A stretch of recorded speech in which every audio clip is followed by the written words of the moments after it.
금년 여름은 정말 더웠죠. 난생처음 그 표현이 딱 맞습니다. 추석이 이틀 앞으로 다가왔음에도 여전히 덥습니다.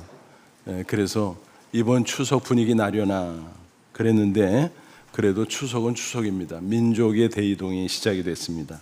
가족과 친지를 만나려고 경향각지로 이동하고 있습니다. 한편 오랜만에 휴가를 보내려고 국내외 여행지를 향해 떠나는 분들도 많습니다. 감사하게 단기 선교를 떠난 분들도 있습니다. 그런 와중에 예배 자리를 지키는 것은 정말 우리에게 놀라운 축복이 아닐 수 없습니다. 매년 추석이 되면 세월의 흐름을 새삼 느끼곤 합니다. 특히 돌아가신 가족, 친지, 성도들이 그립고 보고 싶습니다. 그런 점에서 생과 사, 인생을 생각하는 좋은 기회라고 생각합니다. 가만히 보면 우리 현대인들이 얼마나 분주하게 살아갑니까? 그러다 보니까 뭐가 뭔지도 모르고 살아갈 때가 많습니다. 문자 그대로 정신없이 살아가는 것입니다. 그런데 추석 같은 명절에 잠시 일상에서 빠져나와 인생을 관조해 보는 것 얼마나 유익한 일인지 모르겠습니다. 이런 계절에 인생에 대해서 얼른 생각나는 이미지가 있죠? 뭔가요? 나그네입니다. 많은 사람이 인생을 가리켜 나그네라고 비유합니다. 박목월 시인은 이렇게 노래했습니다. 강나루 건너서 밀밭길을 구름에 달가듯이 가는 나그네. 나그네라는 시죠. 또 오래전 최희준 가수는 이렇게 노래했습니다. 철없던 시절 뜻도 모르고 따라 부르던 기억이 납니다. 그때는 가요의 가사가 시였어요. 인생은 나그네, 어디서 왔다 어디로 가는가, 구름이 흘러가서 떠돌다 가는 길에, 뭐 이런 식이었습니다. 이런 노랫말들을 보면 맞아 인생은 나그네 길이지 공감이 됩니다. 그런데 아쉬움이 있어요. 그 다음에 대해서는 침묵하는 것입니다. 그 다음을 알고 사는 사람이야말로 지혜로운 인생입니다.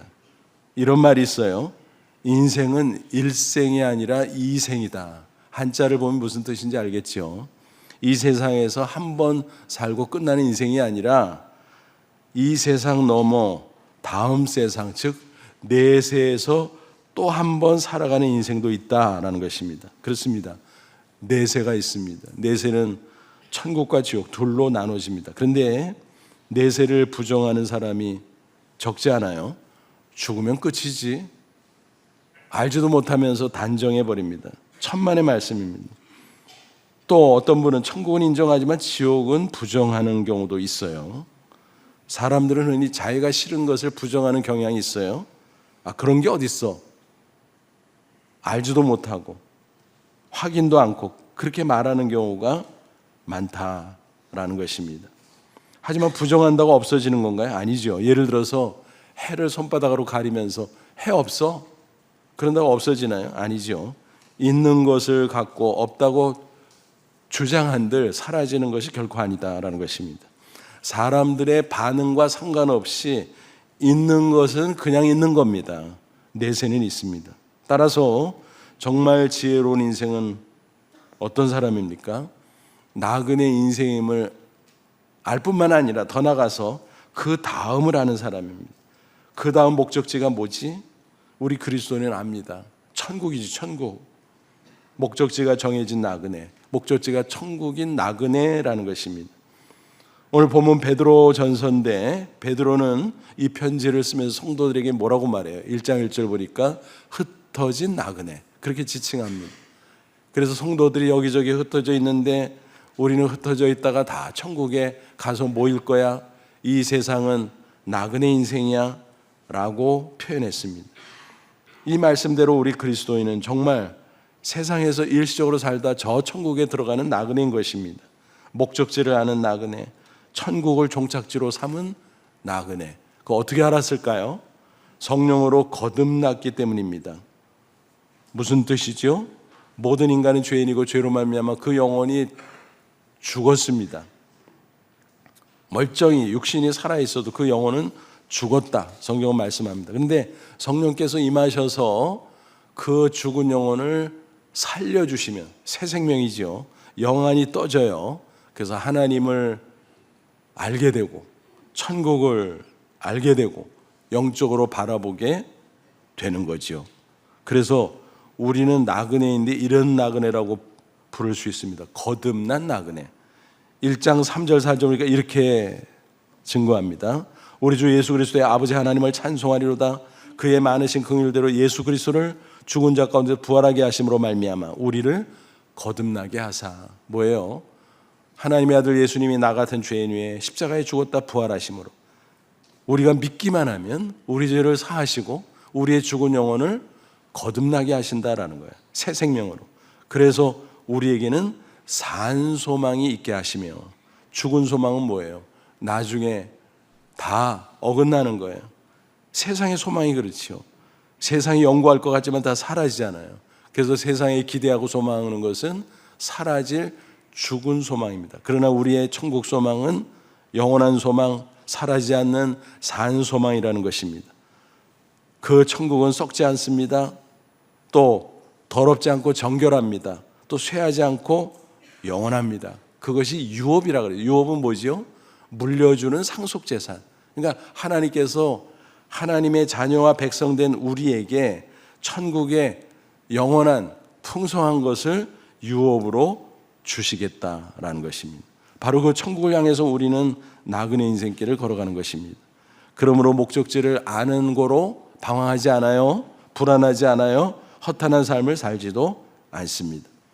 저와 여러분은 과연 어떻습니까? 인생의 최종 목적지 정해졌나요? 천국이 우리의 목적지인 거 맞습니까? 꼭 확인하시기를 바랍니다. 요한복음 1장 12, 13절 말씀으로 확인할 수 있습니다.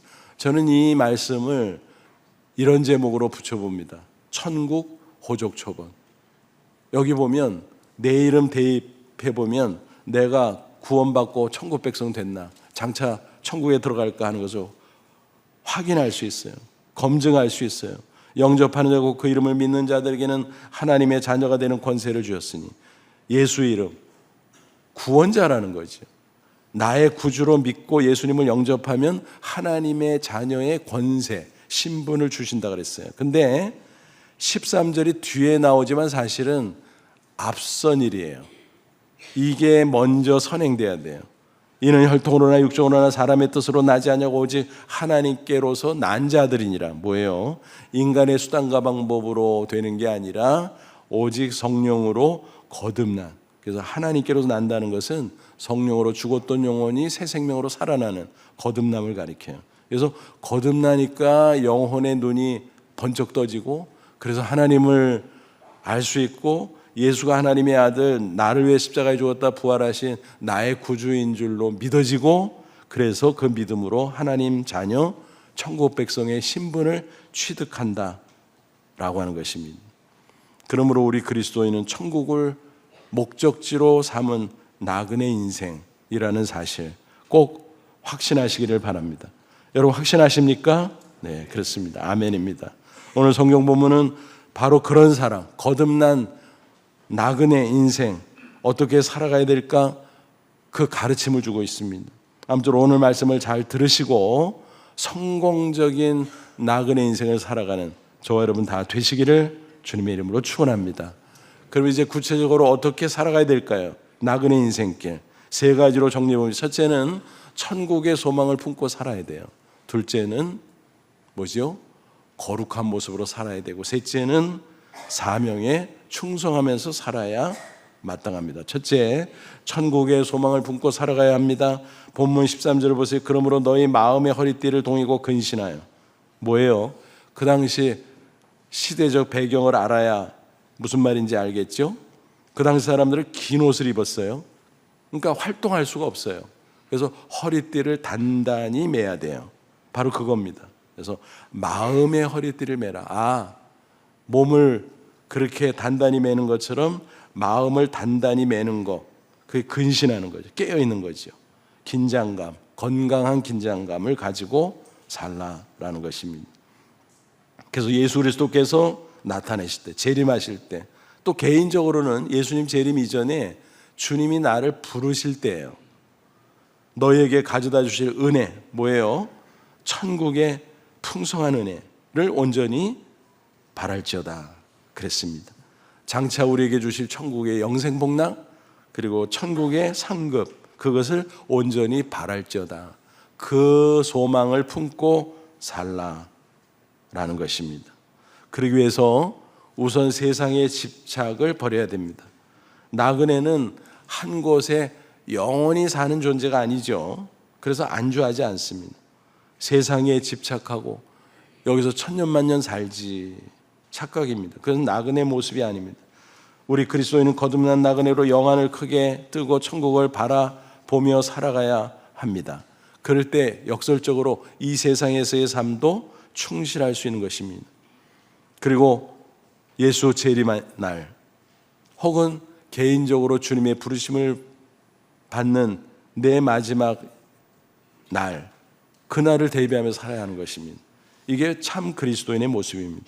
그래서 성경 인물들을 쭉 연구해 보면 공통점이 있어요. 한결같이 천국을 소망하는 사람들이었다는 사실입니다. 다윗을 보세요. 그는 왕이었잖아요. 오랜 세월 왕위에 있으면서 부귀영화를 누렸어요. 하지만 그는 안주하지 않았어요. 대개 부귀영화를 누리면 야, 이대로 쭉 가자, 천년만년. 근데 다윗은 그러지 않았어요. 항상 마음속에 천국에 대한 소망을 품고 있었습니다. 다시 말하면 나그네 의식이 있었다는 거예요. 역대상 29장 15절 그는 이렇게 고백합니다. 우리는 우리의 조상들과 같이 주님 앞에서 이방 나그네와 거류민들이라. 이 세상에서 나그네요 외국인이라는 거예요. 그러니까 이 세상에서 우리는 영주하는 게 아니다. 우리는 들어갈 나라가 있다는 것입니다. 세상에 있는 날이 그림자 같아서 희망이 없나이다. 그래서 이 세상의 삶은 휙하고 그림자처럼 지나간다. 그러므로 소망을 두면 안 된다라는 거예요. 천국의 소망 둬야지. 다윗은 그런다는 겁니다. 또 아브라함을 비롯한 믿음의 조상들도 나그네 의식을 가지고 있었어요. 그들은 세상에서는 정처 없이 살았습니다. 그리고 들어갈 영원한 천국을 바라보고 소망했습니다. 히브리서 11장 13절로 16절, 이 사람들은 난 믿음을 따라 죽었으며 약속을 받지 못하였을 때 그것들을 멀리서 보고 환영하며, 영안을 뜨고 보는 거죠. 또 땅에서는 외국인과 나그네임을 증언하였으니 그들이 같이 말하는 것은 자기들이 본향 찾는 자임을 나타냅니다. 본향, 고향을 바라보고 살아간다는 것입니다. 그런데 그 고향은 뭐예요? 그들이 나온 바 본향을 생각하였다면 육신의 고향이죠. 그러면 돌아갈 기회가 그렇죠. 얼마든지 갈 수 있죠. 그런데 그들은 그러지 않았다. 그들이 이제는 더 나은 본향, 육신의 고향, 이 지상의 본향보다 훨씬 더 좋은 영원한 천국 본향을 사모하니 하늘에 있는 것이라. 그래서 믿음의 사람들은 돌아갈 고향을 가진 자들입니다. 그곳이 바로 천국입니다. 얼마나 아름다울까, 얼마나 풍성할까. 우리의 상상 그 이상입니다. 인간의 언어로 다 설명할 수 없습니다. 성경 곳곳에 천국이 어떤 곳인가 나오죠. 그런데 완전한 설명이 아니에요. 그냥 표현을 통해서 약간 힌트를 얻을 뿐이에요. 천국에 대한 묘사 가운데 가장 성경 안에서 자세한 대목이 어딜까요? 요한계시록 21장 22장이죠. 그런데 거기 잘 보면 시원치 않아요. 왜냐하면 사도 요한이 계시 가운데 영안을 열고 보기는 했는데 인간 언어가 짧아서 보기는 봤어요. 너무너무 아름답고 좋은 거예요. 근데 인간의 짧은 언어에 담기가 힘들어. 그래서 뭐라고 설명해야 돼? 뭐라고. 그러다가 표현을 찾기는 찾았는데 시원치 않아. 그래서 뭐라고 표현하죠? 뭐뭐와 같다. 뭐뭐와 같다. 이게 뭔 얘기예요? 너무 아름다운 것을 봤는데 인간의 언어에 담을 수 없으니 세상 것을 가지고 빗대서 표현할 수밖에 없었다라는 거예요. 뭐뭐와 같아. 근데 그거보다 훨씬 좋아. 뭐 이런 식이죠. 비유해서 설명은 이런 거예요. 천국 견문록. 13, 14세기 유럽인들은 동양에 대해서 거의 무지한 가운데 살았습니다. 그러던 중에 마르코 폴로가 20여 년 동안 중국, 인도, 또 몽골, 티베트, 등지를 여행했습니다. 그리고 그 체험담을 기록한 책을 펴냈는데 그게 바로 동방견문록이죠. 그 당시 유럽 사람들이 볼 때는 너무 생소하고 신기한 거예요. 그래서 믿지를 못했어요. 야, 뭐 그런 게 어디 있겠어. 뭐 흥미로워서 선풍적인 인기를 끌기는 했는데 공상소설로 치부했고 제대로 믿지 않았다라는 것입니다.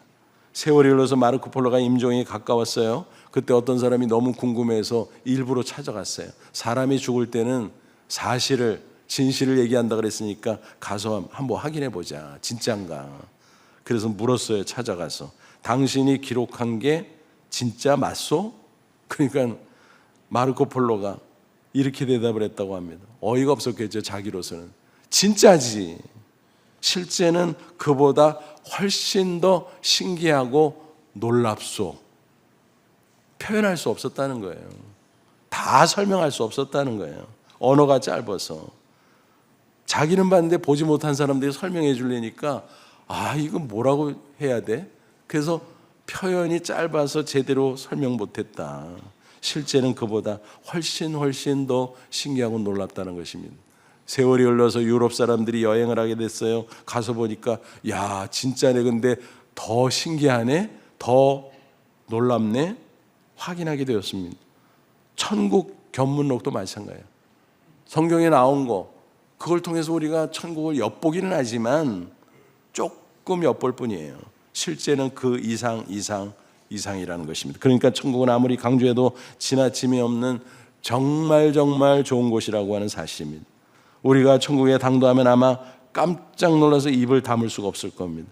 그래서 천국 가면 뭐 그냥 비유적인 표현입니다만 입을 딱 벌리고 다니는 사람들이 수두룩할 거예요. 입을 다물지를 못해. 스펄전 목사는 천국을 이렇게 불렀습니다. 경이로운 나라, Surprise Kingdom.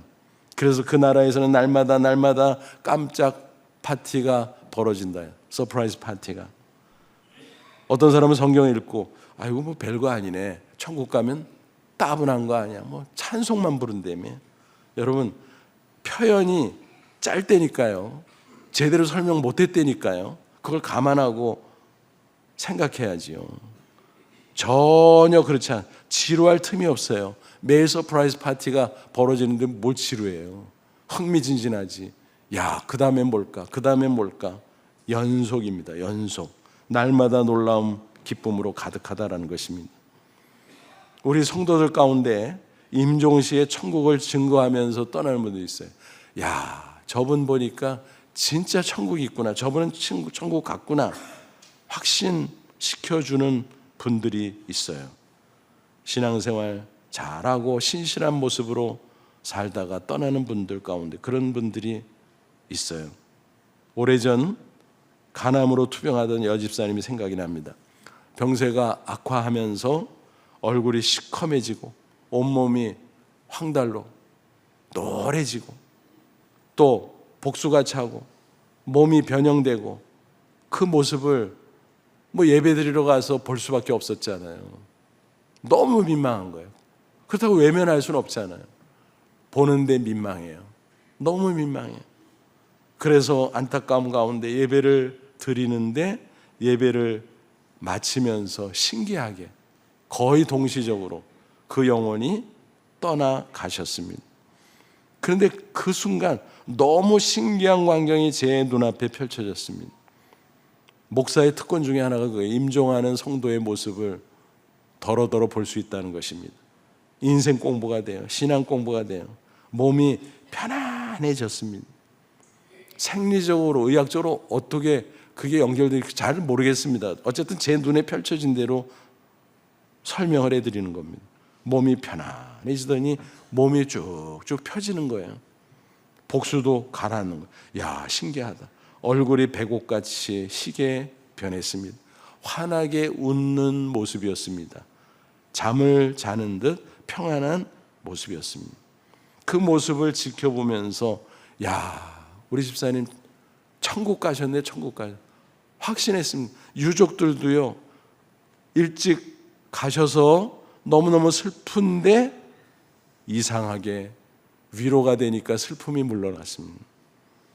장례식 내내 유족들이 다 감사하며 하나님께 영광을 돌렸습니다. 이런 사례가 여러 케이스로 제 기억에 남아 있습니다. 이처럼 천국은 우리의 상상 이상으로 좋은 곳입니다. 그러므로 우리는 이 세상보다 더 좋은 그 천국을 소망하며 살아가야 됩니다. 그게 거듭난 나그네의 마땅한 모습입니다. 저와 여러분은 어떻습니까? 우리의 마음이 천국을 향하고 있습니까? 아니면 세상을 향하고 있습니까? 세상에 살지만 우리가 영안을 열어 천국을 바라보고 소망 가운데 사는 게 나그네의 마땅한 모습이다라는 것입니다. 혹시라도 세상에 흘러가는 물빛 가운데 정말로 아름다운 하늘의 빛을 잃어버리고 사는 것은 아닐까, 그런 생각을 해볼 필요가 있습니다. 수년 전 몽골 단기 선교 갔을 때 일입니다. 선교사님이 사역을 대충 마치고 별 구경 시켜준다 그래요. 그래서 야, 별 볼 일 있겠구나. 여기 오니까 서울에서는 별 볼 일이 없잖아요, 그죠? 근데 이제 너무 멀리 갈 수 없으니까 그냥 외곽으로 가긴 했는데 선교사님이 전제를 하더라고요. 여기서 별을 보시지만 사막 깊은 데 가서 보는 것보다는 좀 덜합니다. 감안하시고 보세요. 하지만 공해가 없어서 그런지 제 눈앞에 밤하늘이 너무너무 아름답게 펼쳐졌습니다. 북두 칠성이 또렷이 보이고 별자리 하나를 알아볼 정도였습니다. 별들이 초롱초롱 빛나고 마치 별들이 쏟아지는 느낌이었습니다. 그래서 바구니에다 담고 싶었어요. 야, 이거 담아가면 얼마나 좋을까. 착각이지만 얼마나 아름다운지 그 감격스러움에 콧날이 시큰할 정도였습니다. 그 순간 문득 이런 생각을 해봤습니다. 야, 이렇게 아름다운 하늘이 있는데 세상에 별것도 아닌 불빛에 도취되어서 이거를 놓치고 살아가고 있구나. 현대인들이. 철학자 존 버년이 세상을 가리켜 뭐라 그랬어요? 맞추시킨 게 너무 많아서 거기에 마취돼서 진짜를 바라보지 못한다라는 것입니다. 천국의 소망을 놓치고 사는 것입니다. 세상에 정말 우리를 맞추는 게 얼마나 많아요. 부귀영화, 향락 등등 우리가 육체를 갖고 있기에 그게 필요하기는 해요. 그걸 부정해서는 안 됩니다. 하지만 거기에 푹 빠져서는 안 된다는 말씀을 드리고자 하는 것입니다. 자칫 잘못하면 푹 빠져서 정신을 못 차리게 돼요. 그러므로 나그네 의식을 가지고 영안을 열어 장차 들어갈 천국을 소망하면서 살자라는 것입니다. 이를 위해서 무엇보다 천국 비자를 확실하게 준비해 둬야 돼요. 여러분, 지옥은 비자가 있을까요, 없을까요? 없어요. 노비자예요. 그냥 가면 돼. 다 받아줘. 하지만 천국은 다 받아주는 데가 아니에요. 미리 비자를 받아야 돼요. 천국은 죄인 입국 금지예요. 비유적으로 말해서 천국 문 앞에 입간판이 있어. 죄인 입국 금지. 계시록 21장 27절. 옛날 학창시절 일이 생각이 납니다. 까까머리였잖아요. 머리 박박 깎고. 중고생들 그 옛날. 근데 영화관에 가고 싶은데 입간판이 시뻘건 글씨로 그렇게 서 있어. 뭐지요? 미성년자 입장 불가. 못 들어가는 거예요. 보고 싶은데. 근데 어떤 아이들이 가발을 쓰고 사복을 입고 갔어. 검표원이 속았는지 속아줬는지 알 길은 없지만, 그러면은 그 다음날 교실에서 그게 무용담이 되는 거예요. 어젯밤에 있지? 그러고 막 얘기하는 거예요. 내가 무슨 극장에 가서 뭐 봤거든? 그러고 막 얘기하는 겁니다. 그럼 다른 아이들은 침을 흘리며 듣기도 했습니다. 여러분, 세상에서는 그게 통하지만 천국 문 앞에는 그게 통하지 않아요. 정확하게 걸러냅니다. 오직 예수 그리스도 보혈색 붉은 스탬프가 딱 찍힌 비자, 그거를 받아두고 확인해야 된다는 것입니다. 본문 18, 19절입니다. 너희가 알거니와 너희 조상이 물려준 헛된 행실에서 대속함을 받은 것은 은이나 금같이 없어질 것으로 된 것이 아니요 오직 흠없고 점없는 어린 양 같은 그리스도의 보배로운 피로 된 것이니라. 나를 위해 십자가에 죽으시고 흘리신 그 피로 비유적으로 그 붉은 스탬프가 딱 찍힌 천국 비자가 있을 때 바로 나는 천국에 들어갈 수 있다라는 사실입니다. 아무쪼록 그 천국 비자를 꼭 믿음으로 준비하시고 천국을 소망하며 나그네 인생길을 살아가는 저와 여러분 되시기를 축원합니다. 둘째로 거듭난 나그네는 거룩하게 살아야 돼요. 그래서 거듭난 나그네를 다른 말로 하면 거룩한 나그네이기도 해요. 14절 15절 너희가 순종하는 자처럼 전에 알지 못하던 때 따르던 너희 사욕을 본받지 말고. 그러니까 예수 믿기 전에 세상의 욕심을 따라 살았다라는 것입니다. 세상의 풍조를 따라 살았다는 것입니다. 그런데 오직 너희를 부르신 거룩하니 하나님처럼 너희도 모든 행실에 거룩한 자가 되리라. 하나님의 자녀 됐으면 하나님 닮아자 살아야지, 그 소리예요. 거룩하다는 말은 헬라 원어로 하기오스예요. 근데 거룩하다고 말하는데 원래 뜻은 뭐냐면 구별된, 다른 그런 뜻이에요. 그러니까 차별성을 가져야 된다는 거예요. 그런데 차별성을 가지니까 세상과 다른 모습이죠. 그래서 영어 전치사로 설명하면 from, 세상으로부터 구별돼야 돼요. 그런데 그냥 구별된 게 아니라 하나님을 닮음으로, 그래서 하나님에게로 to, 그래서 세상으로부터 구별되고 하나님에게로 구별되어 닮아가고, 그게 바로 거룩한 나그네의 모습이어야 된다는 것입니다. 세상 풍조에 휩쓸리지 말라는 것입니다. 세속에 물들지 말라는 것입니다. 베드로는 4장 2절 3절에서 하나님께서 우리를 구원하는 목적이 다름 아니라 거룩이라는 사실을 증거하고 있습니다. 그 후로는 다시 사람의 정욕을 좇지 않고 오직 하나님의 뜻을 좇아 육체의 남은 때를 살게 하려 함이라. 너희가 음란과 정욕과 술 취함과 방탕과 연락과 무호판 우상 숭배를 하여 이방인 불신자 세상 사람의 뜻을 좇아 행한 것이 지나간 때가 족하도다. 무슨 얘기? 예수 믿기 전에 실컷 했잖아. 근데 뭘 계속 하려고 그래? 그 소리예요. 여러분 가만히 생각해 보세요. 우리가 처음 예수님을 믿고 영접해서 어떤 마음이었나요? 저는 그랬어요. 청년 시절이었지만, 대학생 시절이었지만 그 지나간 때가 너무 아쉽고 억울했어요. 야, 내가 진작 예수 믿어서 얼마나 좋았을까? 내가 모태신앙이면 얼마나 좋았을까? 그런 생각이 굴뚝 같았습니다. 그러면서 결심했습니다. 내가 앞으로는 절대로 하나님 앞에 거룩한 삶을 살리라. 그런데 사람이 그래요. 연약한 육체를 가지고 있다 보니까 또 세상의 풍조가 곳곳에서 눈에 띄다 보니까 영적으로 해이지는 가운데, 둔감해지는 가운데 나도 모르게 유혹을 받고 나도 모르게 휩쓸리고 그럴 때가 있잖아요. 이게 우리의 문제지요. 그러므로 정신을 바짝 차리고 세상에 살지만 세상에 파묻히지 않는, 세상으로부터 영향을 받지 않고 세상에 오히려 영향을 끼치는 사람이 되어야 된다는 것입니다. 그래서 예수님께서 우리 그리스도인의 정체성을 이렇게 비유해서 표현했잖아요. 마태복음 5장 13, 16절 너희는 세상의 소금이라. 세상은 부패하지만 너희는 소금이야. 또 너희는 세상의 빛이야. 세상은 어둡지만 너희는 빛이야. 빛은 어둠에 삼켜지지 않습니다. 어둠을 물리칩니다. 빛으로 가득하게 합니다. 그게 거룩한 나그네의 모습이다라는 것입니다. 또 이런 예를 한번 생각해 보세요. 새 집으로 이사 갈 때 어때요? 어떤 경우는 이래요. 아깝잖아요. 그동안 쓰던 게. 아직 쓸만한데. 그래서 다 끌고 가죠. 근데 새 집 가서 풀으려고 하는데 뭐예요? 구질구질해서 풀을 수가 없어. 다 갖다 내버려야 되죠. 괜히 헛고생한 거예요.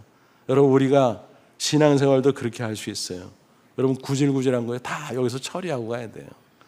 천국에 들어갈 때는 새 사람의 거룩한 모습으로 들어가야 된다라는 것입니다.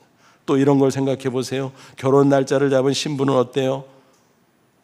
결혼 날을 손꼽으면서 신부 수업을 하잖아요. 준비하잖아요. 오늘 우리도 마찬가지예요. 우리는 예수 그리스도의 영적인 신부입니다. 그러므로 거룩한 신부 수업을 해야 된다라는 것입니다. 어린 양 예수의 혼인잔치에 참여할 그날을 소망하면서 그날에 입을 웨딩드레스를 준비해야 된다는 것입니다. 세상에서 결혼할 때도 신부 순백색의 웨딩드레스를 준비하잖아요. 어린 양 예수의 거룩한 신부로서 우리는 천국의 웨딩드레스를 준비해야 된다는 것입니다. 그것을 이렇게 설명했어요. 계시록 19장 7절 8절 우리가 즐거워하고 크게 기뻐하며 그에게 영광을 돌리세 어린 양의 혼인계약이 이르렀고 그 아내가 자신을 준비하였으므로 그에게 빛나고 깨끗한 세마포 옷, 빛나고 깨끗한 세마포 하얀 옷, 거룩한 옷을 입도록 허락하셨으니 이 세마포 옷은 성도들의 옳은 행실이라. 거룩한 삶의 모습, 그게 천국의 웨딩드레스라는 것입니다. 우리가 예수 믿고 주의 보혈로 씻음 받고 의로워졌지만 실제적으로 우리의 인격의 우리의 삶의 모습이 말씀과 성령 안에서 또 변화되고 또 변화되고 거룩한 모습으로 달라져야 된다. 그게 성화죠. 그래서 천국의 웨딩드레스는 거룩한 성화의 옷이라고 하는 사실입니다. 그러므로 부디 저와 여러분도 언제 부르심을 받아 천국에 들어갈지 모르지만 가장 아름다운 신부의 모습으로 주님 만날 수 있기를 축원합니다. 마지막 세 번째로 거룩한 나그네는 사명에 충성하며 살아야 됩니다. 여러분, 천국이 그렇게 좋다면서 왜 우리 하나님 아버지는 우리를 빨리 부르시지 않을까? 물론 가끔 빨리 부를까 봐 걱정이 되기는 해요. 그거는 천국이 싫어서가 아니라 우리의 육신의 본능 때문에 그래요. 육신을 갖고 있으니까 이 세상에서 더 살고 싶은 본능이 있는 거예요. 근데 우리는 그렇다 쳐고 왜 하나님 아버지는 그렇게 좋은 것을 직접 준비해 놓으시고 왜 우리를 빨리 불러가지 않을까? 뭐 속으로는 다행이라고 생각할지 모르지만 왜 그럴까요? 우리 같으면 좋은 거 이렇게 마련하면 우리 자식들 야 빨리 와 그럴 건데 그렇잖아요. 그거 참 이상하시네. 그거는 우리에게 맡겨주신 사명 때문이죠. 숙제를 하고 와야지 그냥 오냐? 그런 뜻이에요. 17절 보세요. 왜 물어보지 않고 각 사람 행위대로 심판하시는 이가 너희가 아버지라 부른즉 너희가 나그네로 있을 때 두려움으로 지내라. 뭐예요? 심판받을 날을 기억하고 조심하라. 최선을 다해 사명을 감당하라. 그 뜻이에요. 우리에게 주신 모든 것은 하나님께서 정산할 때가 있어요. 그리고 회수할 때가 있어요. 한 번은 어느 찜질방에 간 적이 있는데 거기서 재밌는 교훈을 얻었어요. 찜질복을 주잖아요. 그 옷도 가져가는 사람들이 있나 봐요. 더러더러. 그래서 로고나 글씨를 새겨놓잖아요. 근데 글씨를 크게 안 하는데 보통은. 근데 그 집은 희한하게 큰 글씨로 써놓고 또 그것도 부족한지 등짝에다가 이렇게 큰 글씨로 써놨어요. 반납용. 반납하라 이거야. 가져가지 말고. 그거를 입고서 뭐 할 수 없이 입어야지 어떻게 해요. 근데 다른 사람들 등짝을 보면서 얼마나 웃었는지. 반납용이야 저거 반납. 근데 제 뒤에서도 사람들이 그랬겠죠. 근데 그걸 보고 웃기면서도 묘한 생각이 들었습니다. 맞아. 저 옷 반납용이지. 근데 내 인생도 반납용이야. 여러분 그렇습니다. 모든 인생은 반납용이에요. 하나님께서 야 내가 너한테 맡겨준 거 보자. 어떻게 했냐? 내가 너한테 준 거 보자. 어떻게 했냐? 회수하십니다. 평가하십니다. 그게 심판이에요. 베드로가 권면합니다. 베드로 4장 4장 7절 10절 만물이 마지막에 가까웠으니 재림일 수도 있고 개인적인 종말 육신의 죽음일 수도 있고 그러므로 너희는 정신을 차리고 근신하여 기도하라. 각각 은사를 받는 대로 하나님의 여러 가지 은혜 뭐예요? 하나님이 우리에게 맡겨주신 세상의 재화들이에요. 물질일 수도 있고 시간일 수도 있고 건강일 수도 있고 또 지위일 수도 있고 직분일 수도 있고 또 이런저런 것들 있을 수 있습니다. 그것을 맡은 선한 청지기같이 서로 봉사하라. 우리를 청지기라 그랬어요. 청지기 무슨 말이에요? 소유주가 아니라 관리인이라는 거예요. 관리인. 여러분 청지기가 영어로 스튜어드, 여성형은 스튜어디스거든요. 그거 우리 잘하는 건데 맞아요. 비행기 승무원을 스튜어디스라 그러죠. 승무원은요 비행기 주인이 아니에요. 관리인에 불과해요. 우리 인생이 그렇다는 겁니다. 우리에게 맡겨주신 모든 은혜들, 재능, 시간, 물질, 건강, 지위, 직분, 기타 등등 그 모든 것 얼마나 잘 사용했니? 물으실 때가 있다는 것입니다. 하나님 앞에. 그래서 성경을 보면 우리에게 두 가지 종류의 심판을 소개해 주고 있어요. 하나는 정죄의 심판, 하나는 상급 심판. 근데 우리 예수 믿고 구원받은 자는 정죄의 심판에 해당 사항 없어요. 걱정할 거 없어요. 왜냐하면 죄값을 예수님께서 십자가상에서 다 감당해 줬기 때문에 그래요. 그런데 믿는 우리 성도들에게 남은 심판이 있어. 그건 예수 그리스도 믿음 이후에 하나님의 자녀 천국 백성으로서 천국 오기 전까지 어떻게 살았느냐, 그 삶에 대한 평가예요. 그리고 그것에 따라서 하늘의 상을 줍니다. 상급. 어떤 분은 그래요. 뭐 천국 가면 되지 뭐 상까지 뭐. 소원이 너무 소박하셔. 기왕 예수 믿는 거, 여러분 다른 사람 다 받는 상 나 못 받으면 얼마나 안타까워요. 얼마나 부끄럽겠어요. 그렇잖아요. 뭐 천국인데 뭐. 그 말도 맞지만 기왕 신앙생활하고 한 번 왔다 가는 인생인데 상급까지 받으면 좋지, 나쁠 게 뭐 있어요. 이런 경고가 있습니다. 내 인생 최후의 가장 중요한 점은 내가 얼마나 세상에서 얻었느냐가 아니라 난 얼마나 선용했는가, 얼마나 나누었는가, 얼마나 드렸는가, 바로 그런 것일 거다. 그것만이 영원한 천국에서 상급으로 남게 되고 영원한 영광이 될 것입니다. 부디 이 말씀을 명심하고 남은 인생 선한 청직의 삶을 살아감으로 하나님 앞에 칭찬받고 천국에서 큰 상을 받는 저와 여러분 되시기를 바랍니다. 이제 말씀을 마무리하면서 여러분도 익히 아시는 천상병 시인의 시 귀천을 함께 음미해 보고자 합니다. 나 하늘로 돌아가리라. 새벽빛 와 닿으면 쓰러지는 이슬 더불어 손을 잡고 나 하늘로 돌아가리라. 노을빛 함께 단둘이서 기슭에서 놀다가 구름 손짓하면은 나 하늘로 돌아가리라. 아름다운 이 세상 소풍 끝내는 날 가서 아름다웠더라고 말하리라. 아무쪼록 거듭난 나그네, 거룩한 나그네로서 이 세상에 살 동안 아름다운 인생 사시고 더 아름다운 저 천국에 당당히 들어가는 저와 여러분 다 되시기를 주님의 이름으로 축원합니다. 기도하겠습니다. 이 말씀 붙잡고 기도하자. 하나님, 나 같은 죄인이 이 땅에 인간으로 오셔서 십자가에 내 죄를 담당해 주시고 부활하신 주님, 그 복음을 믿음으로 나를 맑게 죄 씻어 주시고 의인이라 칭하시고 하나님 자녀 천국 백성 삼아 주시고 나그네 인생길 천국을 소망하며 살게 해주신 것 감사합니다. 이제 그 소망 가운데 살게 하시며 거룩한 모습으로 살게 하시며 맡겨주신 사명 충성스럽게 감당하며 살게 하옵소서.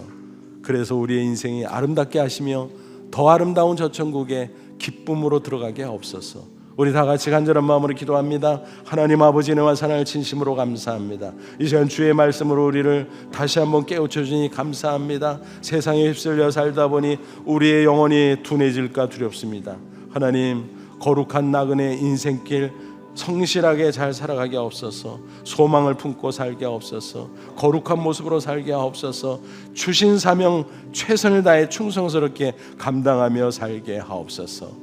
그래서 나그네 인생길 아름다운 인생 되게 하옵시고 더 아름다운 저 천국에 기쁨을 가득 안고 들어가는 저희들 되게 하옵소서. 예수님의 이름으로 기도합나이다. 아멘.